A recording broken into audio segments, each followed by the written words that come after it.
Hi students, ఈరోజు క్లాస్లో మనము డెసిషన్ ట్రీ సంబంధించిన ప్రాబ్లమ్ని డిస్కస్ చేసుకుందాం. It's a 10 mark question. Okay, 10 marks question అమ్మా. కొంచెం బోర్డు చిన్నగా ఉంటుందో చిన్నగా చెప్తాను, జాగ్రత్తగా వినండి, ఈజీగా అర్థమవుతుంది. Okay, so here this is the given problem. ఏంటది? You are given the following estimates concerning to R&D program, research and development program. Okay, ఏమేమి ఇచ్చారు? డెసిషన్ ఏదో డెవలప్ చేయొచ్చు లేదా డు నాట్ డెవలప్ చేసుకోకపోవచ్చు. ఒక ప్రోడక్ట్ని మనం డెవలప్ చేయొచ్చు లేదా చేసుకోకపోవచ్చు. దానికి సంబంధించిన రీసెర్చ్ అండ్ డెవలప్మెంట్ ఇన్ఫర్మేషన్ని మనకి ఇచ్చారు. ఒకవేళ డెవలప్ చేస్తే మనకి ప్రాబబిలిటీ ఆఫ్ డెసిషన్ ఎంతమ్మా చేయడానికి అవకాశం ఎంత ఉంది? 0.5%. అండ్ డు నాట్ డెవలప్ కూడా 0.5. ఇక్కడ చూడండి, ఈ ప్రాబబిలిటీ ఎప్పుడు కూడా 1 అవ్వాలి. ఈ మొత్తం యాడ్ చేస్తే మీకు వచ్చే వాల్యూ 1 గా ఉండాలి. ఇప్పుడు 0.5 + 0.5 = 1. ఒక క్లారిటీ వచ్చేసింది కదా. నౌ కమింగ్ టు ఈ డెసిషన్, ప్రాబబిలిటీ ఆఫ్ డెసిషన్ తీసుకోవటం వల్ల, అంటే డెవలప్ చేయాలి అనే డెసిషన్ తీసుకోవటం వల్ల మనకి 3 అవుట్కమ్స్ వస్తున్నాయి. 1, 2, 3 అనే పేరుతో పెట్టారు.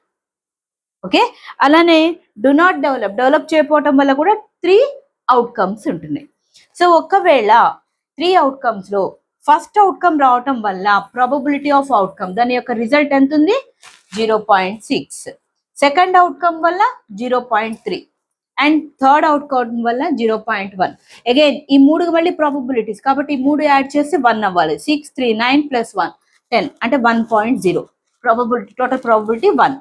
అలానే డు నాట్ డెవలప్ చేయడం వల్ల ఫస్ట్ అవుట్కమ్ వల్ల no benefit 0 and second outcome వల్ల కూడా 0నే అండ్ థర్డ్ వల్ల 1 directly.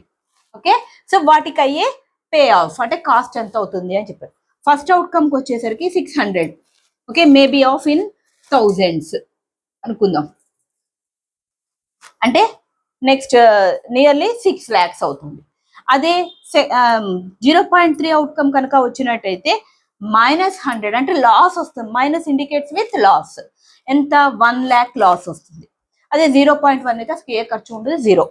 In the same way here also 600 -100 and 0. Here minus indicates with negative, that is loss and indicate చేస్తుంది.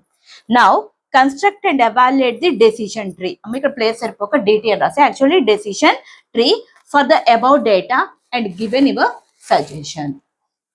సో సజెషన్ ఏంటి అనేది మీరు లాస్ట్కి ఇద్దరు కానీ ముందైతే డెసిషన్ ట్రీ ఎలా కన్స్ట్రక్ట్ చేయాలో చెప్తున్నాను. డెసిషన్ ట్రీ కన్స్ట్రక్ట్ చేయాలంటే మనకి మేజర్గా కావాల్సినవి decision notes and chance notes కావాలి. ఇవి రెండు మనకి కావాలి. ఓకే, డెసిషన్ నోట్స్ అంటే వాటిని ఎలా రిప్రజెంట్ చేస్తున్నాం? మనము స్క్వేర్ నోడ్ తో రిప్రజెంట్ చేస్తున్నాం.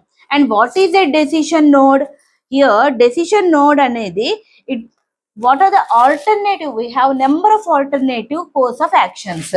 ఎన్ని కోర్స్ ఆఫ్ యాక్షన్స్ మనకు ఆల్టర్నేటివ్ కోర్స్ ఆఫ్ యాక్షన్స్ ఉంటే అవన్నీ కూడా ఈ డెసిషన్ నోడ్ నుంచి స్టార్ట్ అవుతాయి. సో లెటెస్ట్ టేక్ ఇక్కడ డెసిషన్ నోడ్ మనం డయాగ్రామ్ వేస్తున్నామమ్మా. ఫస్ట్ డెసిషన్ ట్రీ కన్స్ట్రక్ట్ చేస్తున్నాం.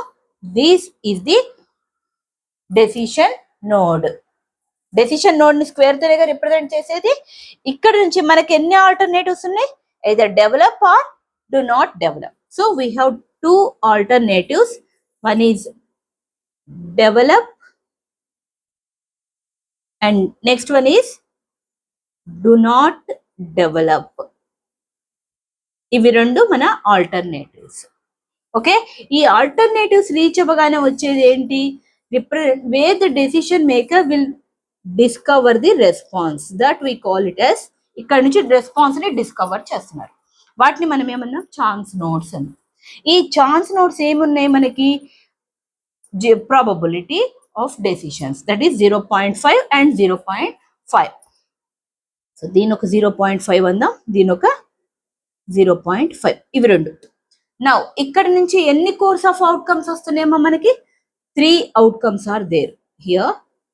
This one is 1 outcome, 3 outcomes. 1, 2, 3. First outcome యొక్క రిజల్ట్ ఎంత?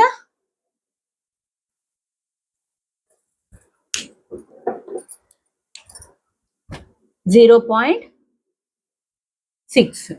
సెకండ్ అవుట్కమ్ యొక్క రిజల్ట్ ఎంత? 0.3. నెక్స్ట్ థర్డ్ అవుట్కమ్ యొక్క రిజల్ట్ 0.5. ఓకే, ఇప్పుడు ఇది అయిపోయింది, ఇక మనకి కాస్ట్ కనుక్కోవటమే కదా. సో ఇక్కడికి మనకి ఎంత పే ఆఫ్ అవుతుందో చూద్దాం. ముందు పే ఆఫ్ తెలుసుకోవడానికి ముందు ప్రాబబిలిటీ ఎంత అవుతుందో చూద్దాం. సో ప్రాబబిలిటీ ఈక్వల్ టు, ఎలా చేస్తామంటే ఈ రెండింటిని మల్టిప్లై చేయడమే, 0.5 ఇంటూ 0.6. ఓకే, సో 0.5 ఇంటూ 0.6 అంటే ఎంతమ్మా, 6×30. So 0.3. Next 0.5 into 0.3 equal to 0.15. And 0.5 into 0.1 is equal to 0.05. Okay, so that's about the first alternative. In the same way second alternative పోదాము. Again we have 3 options. I hope మీకు అర్థమవుతుంది అనుకుంటున్నాను. 3 options ఏంటవి, 1 2 3.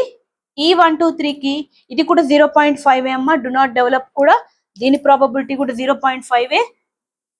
And this one probability కూడా 0.5 మనకు already ప్రాబ్లంలో ఇచ్చాడు.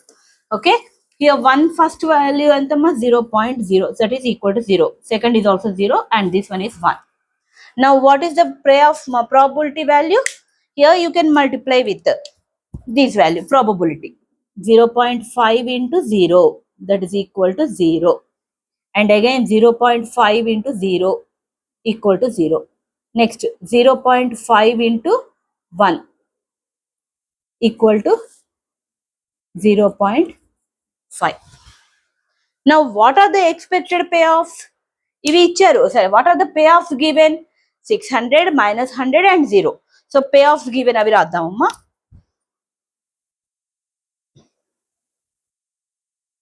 Given payoffs అనేవి ఎంతమ్మా, payoffs given. So 600 minus 100, 0.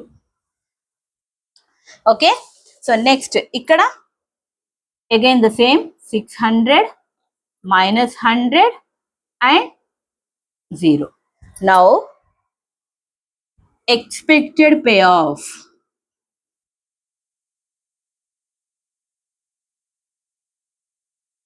ఎంత అవుతుందమ్మా, expected pay of equal to, ఇప్పుడు ప్రాబబిలిటీకి